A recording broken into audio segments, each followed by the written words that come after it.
മധുസ്തനം കുഞ്ഞമ്പിള്ളയാണ്. Good morning, ശുഭദിനം, നല്ലൊരു ദിവസം നിങ്ങൾക്ക് നേർന്നു കൊള്ളുന്നു. നമുക്ക് ഉത്തമൻ്റെ കഥ 3-ാം ഭാഗം, അവസാന ഭാഗത്തിലേക്ക് നമുക്ക് പോകാം.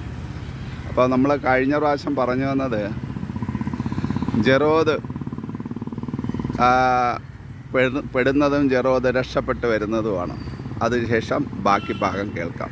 ഉത്തമൻ അങ്ങനെ ജെറോദ് തിരിച്ചു വന്നു. പക്ഷേ കമ്പനി കമാൻഡർ ഭയങ്കര ദേഷ്യത്തിലായിരുന്നു. സർദാർജി അവനെ ഒരുപാട് വഴക്ക് പറഞ്ഞു. അപ്പോൾ ആദ്യം അവൻ പറഞ്ഞു ഞാനല്ല, പക്ഷേ ബാക്കി കാര്യങ്ങളൊക്കെ പറഞ്ഞപ്പോൾ അവൻ പറഞ്ഞു സോറി, തെറ്റ് പറ്റിപ്പോയി സാർ, എന്ത് ശിക്ഷ തന്നാലും.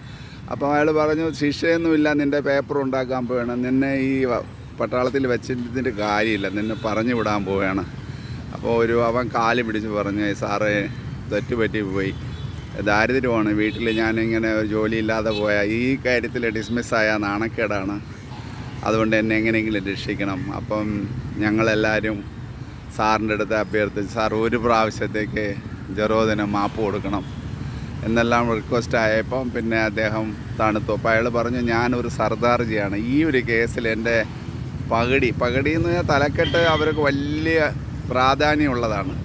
അപ്പോൾ ആ തലക്കെട്ട് ഊരി ക്ഷമ പറയേണ്ട ഗതികേട് വന്നതന്നെ ആ സിവിലിയൻസിൻ്റെ ഇവിടെയും അവിടത്തുള്ള നാട്ടുകാരുടെ ആ ഒരു അവസ്ഥയിൽ ജെറോദ് എത്തിച്ചിരിക്കുകയാണ്. അപ്പോൾ ആ ലാസ്റ്റിൽ പറഞ്ഞു സാർ എന്തെങ്കിലും പണിഷ്മെൻറ്റ് കൊടുത്ത് ഇതെങ്ങനെയെങ്കിലും ഒതുക്കണം, നമുക്ക് ജെറോദിന് ഈ ഒരു കാര്യത്തിൽ എന്തായാലും പെട്ടില്ലല്ലോ, പെട്ടിരുന്നെങ്കിൽ ശരി തന്നെ, നമുക്ക് വേറെ നിവൃത്തിയില്ല, പേപ്പറിലൊക്കെ വന്നാൽ വേറെ ഒന്നും ചെയ്യാൻ പറ്റില്ല. എൻക്വയറി നടന്ന് അത് കഴിഞ്ഞ് പിന്നെ സസ്പെൻഷനാവും, പിന്നെ കമാൻഡൻ്റെ ഈ ചെയ്യുന്ന തെറ്റിൻ്റെ ഗ്രാവിറ്റി അനുസരിച്ചുള്ള പണിഷ്മെൻറ്റ് കിട്ടുമായിരുന്നു. അപ്പോൾ അത് കഴിഞ്ഞിട്ടപ്പോൾ കമ്പനി കമാൻഡർ പറഞ്ഞു ശരി എന്നാൽ അവന് 7 ദിവസം വിട്ടുകൊടുക്കാമെന്ന് പറഞ്ഞു. അങ്ങനെ വിട്ടുകൊടുത്തു. അവിടെ ഈ നമ്മുടെ കമ്പനിയുടെ മുകളിലൊരു കുന്നിൻ്റെ കുറച്ച് ഭാഗമുണ്ട്, അതിൻ്റെ താഴ്വരയിലാണ് നമ്മളെ മെസ്സൊക്കെ ഇരിക്കുന്നത്. നമ്മൾ കുന്നിൽ ഉച്ചയാവുമ്പോൾ എല്ലാവരും കിടന്ന് റെസ്റ്റ് എടുക്കുന്ന സമയത്ത് ഉച്ചയ്ക്കാണ് ഒരു കമാൻഡർ അവനെ ഡ്രസ്സെല്ലാം ഇടിപ്പിച്ചിട്ട് പുറകിൽ ഒരു വലിയൊരു കിറ്റിനകത്ത് 35-40 കിലോ എല്ലാം ഇഷ്ടികയൊക്കെ വച്ച് അങ്ങോട്ട് നടത്തും, ഇങ്ങോട്ട് എഴയും. അയാൾ എന്തൊക്കെ കമാൻഡ് ചെയ്യണോ അതനുസരിച്ച് ചെയ്യണം. 1 മണിക്കൂർ കൊണ്ട്. അല്ലാതെ പട്ടാളത്തിൽ എന്തെങ്കിലും തെറ്റ് ചെയ്ത് അടിക്കുകയും പിടിക്കുകയൊന്നും ചെയ്യില്ല. ഇതുപോലുള്ള ഫിസിക്കൽ ടഫ്നെസ് കൊടുക്കും. അപ്പോൾ അത് സ്ട്രോങ്ങും ആവും. ഒരിക്കൽ ഇത് ചെയ്യണതിൽ 2 ബെനിഫിറ്റുണ്ട്. ഇത് കാണുന്നവർ വേറെ മറ്റുള്ള ജവാന്മാർ ഇതുപോലെ തെറ്റുകൾ ചെയ്യില്ല. കാരണം പിട്ടു കിട്ടേണ്ടി വന്ന ഈ പിട്ടുവിന് വേറൊരു പ്രത്യേകതയുണ്ട്. പിട്ടു മേലുദ്യോഗസ്ഥന്മാർക്കൊന്നും പിട്ടു കൊടുക്കില്ല. അത് അവർ പേപ്പറിൽ കാണിച്ച് സസ്പെൻഷൻ ആവാം, അല്ലെങ്കിൽ പേപ്പർ കാര്യങ്ങളൊക്കെയാണ്. ഈ പിട്ടു എന്ന് പറഞ്ഞാൽ ടെമ്പററി നമ്മൾ തന്നെ താഴത്തെ നിലയിൽ ഒരു പണിഷ്മെൻറ്റ് കൊടുത്ത് അത് തീർക്കുകയാണ്. അത് സർവീസ് ബുക്കിലൊന്നും കയറില്ല. അത് കാരണം എവരും ജവാനും ആഗ്രഹിക്കും ഇങ്ങനെ എന്തെങ്കിലും പിട്ടുമെല്ലാം കിട്ടി അങ്ങനെ കാര്യങ്ങൾ ഒതുങ്ങാൻ വേണ്ടി. അങ്ങനെ ഇയാൾ 7 ദിവസം പിട്ടു കിട്ടും. അങ്ങനെ 1, 2, 3-ാമത്തെ ദിവസം അപ്പോൾ അങ്ങനെ പിട്ടു കെട്ടിക്കൊണ്ടിരുന്നപ്പം ഉച്ചയായി, ഒരു 3 മണിയായി കാണും. നമ്മളെ ഉത്തമൻ ചായയൊക്കെ ഉണ്ടാക്കി, ആഹാരത്തിൻ്റെ ഡാലുണ്ടാക്കി, വൈകുന്നേരത്തേക്കുള്ള ചപ്പാത്തി കൊണ്ടുള്ള മാവ് കുഴച്ച് വെച്ച് ഇങ്ങനെ അവൻ മുകളിൽ നിന്ന് വിട്ട് കെട്ടുകയാണല്ലോ. അവൻ്റെ അടുത്ത് പറയണം എടാ നീ മലയാളികൾക്ക് എന്നെ നാണക്കേടാണ്, നിൻ്റെ ഈ പ്രവൃത്തി കാരണം. വേറെ ഏതെങ്കിലും ശരിയാണ്, ഉത്തമൻ മദ്യപിക്കുമെങ്കിലും ഉത്തമന് ഇങ്ങനത്തെ പോകരുത്തണമൊന്നുമില്ല. ഒരു വീടുകളിൽ കയറുകയോ അങ്ങനെയൊന്നും ചെയ്യില്ല. അവിടുത്തെ സിവിലിയൻസിൻ്റെ ഇപ്പോൾ പൈസ കൊടുത്ത് വെച്ച് ഏതെങ്കിലും ചാരായം വാച്ച് കുടിക്കുന്നതല്ലാതെ ഉത്തമൻ ഇങ്ങനത്തെ കലാപരിപാടികളൊന്നുമില്ല. അങ്ങനെ ഒരുപാട് പറഞ്ഞു. അപ്പോൾ അത് കഴിഞ്ഞിട്ട് ഈ ചരിവിലിരുന്ന ഇയാൾ ഉത്തമൻ മൂത്രം ഒഴിച്ചിട്ട് അവനെ തിരിഞ്ഞ് അവനെ നോക്കി സംസാരിച്ച് ഇങ്ങനെ എഴിച്ചപ്പോഴത്തേക്ക് ഒന്നാമത് ഇരുന്നിട്ട് എഴിച്ചപ്പോഴത്തേക്ക് അവൻ്റെ ഉത്തമൻ്റെ ബാലൻസ് തെറ്റി ഉത്തമൻ ആ കുന്നിൻ്റെ മണ്ടയിൽ നിന്ന് താഴോട്ട് വീഴുകയാണ്. 100-150 അടി താഴെ ഉരുണ്ട് പോവേ.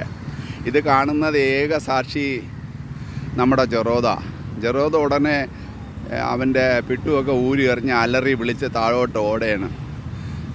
ഉത്തമൻ വീണേ എന്ന് പറഞ്ഞതാണ്. അപ്പോൾ എല്ലാവരും ഉറങ്ങിക്കിടക്കുകയാണ്. ഉച്ചയ്ക്കൊരു ഉറക്കമുണ്ടല്ലോ, ഉറങ്ങിക്കിടക്കുകയാണ്. ആ ഉറക്കത്തിൽ നിന്ന് ചാടിയടിച്ച് എല്ലാവരും നോക്കുമ്പോൾ ഇവിടെ താഴോട്ട് നോക്കുമ്പം വളരെ താഴെ ഒരു തീപ്പെട്ടി കൊള്ളിയിലത്ര സൈസിലിങ്ങനെ അയാൾ കിടക്കുകയാണ്. അപ്പോൾ ഞങ്ങളൊക്കെ കരുതി ഉത്തമൻ തീർന്നു. ഉടനെ ഞങ്ങൾ ഓടി താഴെ ചെന്ന് അയാളെ എടുത്ത് വെളിയിൽ കൊണ്ടുവന്ന് ഹോസ്പിറ്റലിൽ കൊണ്ടുപോയി. അപ്പോൾ കട്ടിലിൽ കിടത്തിയാൽ കൊണ്ടുപോകുമ്പോൾ വർത്തമാനം പറയുന്നതുകൊണ്ട് വേറെ പ്രശ്നമൊന്നുമില്ല. ഭാഗ്യം, ദൈവം രക്ഷിച്ചു എന്നൊക്കെ ഞങ്ങൾ വിചാരിച്ചു സന്തോഷമായിട്ട്. കാരണം ഇങ്ങനെ ഒരു അപകടത്തിൽ സാധാരണ ഒരു മുറിവോ കാര്യങ്ങളൊന്നുമില്ല. കാരണം ഇങ്ങനെ ഉരുണ്ട് പോയപ്പോൾ കല്ലുണ്ട്, ചെടികളുണ്ട്, അതിലൊക്കെ തട്ടിയാണ് ഒരു 150 മീറ്റർ താഴെ വന്നത്. അപ്പോൾ അയാളെ എടുത്തു കൊണ്ടുപോയി കട്ടിലിൽ കൊണ്ടുപോയപ്പോൾ കിടത്തി ഹോസ്പിറ്റലിൽ കൊണ്ടുപോയി. കുറച്ച് ദൂരെ ഒരു ഡിസ്പെൻസറി ഉണ്ട്. അവിടെ ചെന്ന് ഡോക്ടറെ കാണിച്ചപ്പോഴത്തേക്ക് വർത്തമാനം പറയുന്നതുകൊണ്ട് എല്ലാം നോർമലാണ്. പക്ഷേ കാലിൻ്റെ വിരലിൽ തൊട്ടപ്പോൾ അയാൾക്ക് സ്പർശന ശക്തിയില്ല. അപ്പോൾ ഡോക്ടർ പറഞ്ഞു നട്ടലിന് എന്തോ പ്രശ്നമുണ്ട്, നട്ടല് അയാളെ പൊട്ടിയിട്ടുണ്ട്, അല്ലെങ്കിൽ അതിൽ സൂചിയിട്ടൊക്കെ കുത്തിയിട്ട് അവന് വേദന അറിയണില്ല. അപ്പോൾ ഇനി ഇവിടെ നിൽക്കേണ്ട, നിങ്ങൾ ചമ്പയിലേക്ക് കൊണ്ടുപോകാൻ പറഞ്ഞു. അങ്ങനെ അപ്പം തന്നെ ചമ്പയിലേക്ക് കൊണ്ടുപോയി. അന്ന് ഞങ്ങൾക്കെല്ലാം വളരെ ദുഃഖമായിരുന്നു. ഉത്തമൻ ഇങ്ങനൊരു ആക്സിഡൻ്റ് ആയതിൽ വലിയ വിഷമമാണ്. ഉത്തമൻ്റെ ദാലുണ്ടാക്കി വെച്ചിട്ടുണ്ട്. ഉത്തമൻ കുഴച്ച് വെച്ച ചപ്പാത്തിയുടെ മാവിരിക്കുകയാണ്.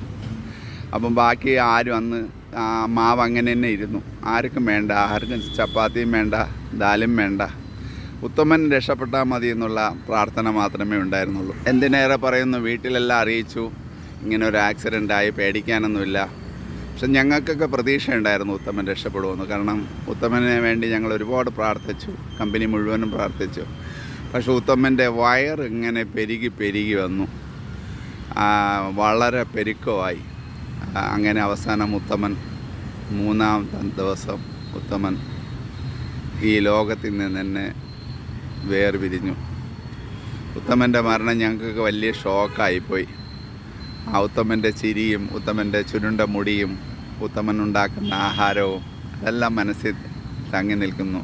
വർഷങ്ങളേറെ ആയെങ്കിലും മനസ്സിൽ അങ്ങനെ. ലാസ്റ്റിൽ ഒരു സംഭവം കൂടെ വന്നു. ഉത്തമൻ മരിച്ച ശേഷം ഒരു കത്ത് വന്നിരുന്നു. ആ കത്ത് എൻ്റെ കയ്യിലാണല്ലോ വരുന്നത്. ഉത്തമൻ്റെ കത്ത് ഞാനാണല്ലോ വാങ്ങേണ്ടത്.